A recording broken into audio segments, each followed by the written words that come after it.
Get ready with me! So, lalabas kami, magsisimba lang kami kay Lolo Uwing sa may landayan. So, magpapapresh lang tayo ng konti. Naubos yung primer ko, kaya ito na lang ay White Korea Whitening Vita Cream ang gagamitin ko. And then, for the foundation, yung aking favorite na Maybelline Fit Me Matte Poreless. Outline ko lang yung aking brows and then gagamit ako ng eyebrow gel. Manipis kasi yung kilay ko para kahit papano may kilay naman tayo.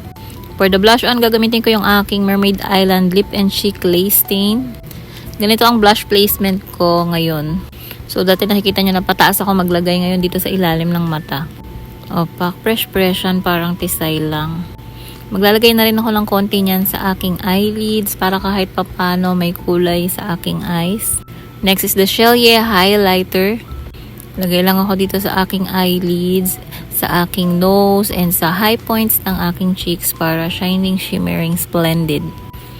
Mag-eyeliner lang ako ng konti para buhay naman yung aking mata at hindi mukhang Curlash inaantok. and mascara. Yun yung favorite kong Maybelline Hyper Curl. Brow pencil sa aking lower lash line. And setting spray para hindi mabura yung ating eye makeup. Especially yung kilay. Magli-lip tint lang ako. Ito yung galing kay Teen Roa. Konting suklay and pack. Okay na tayo. Yung powder ko and lip gloss nasa baba. So mamaya na ako maglalagay. Hindi na ako nakapag-video. Ito after 2 hours. O pack. Fresh pa rin tayo kahit sobrang init sa labas. And ito nga pala yung aking outfit. Cargo pants, halter top, and naka-crocs lang ako. So, yun lang muna for now. Bye! Thank you for watching.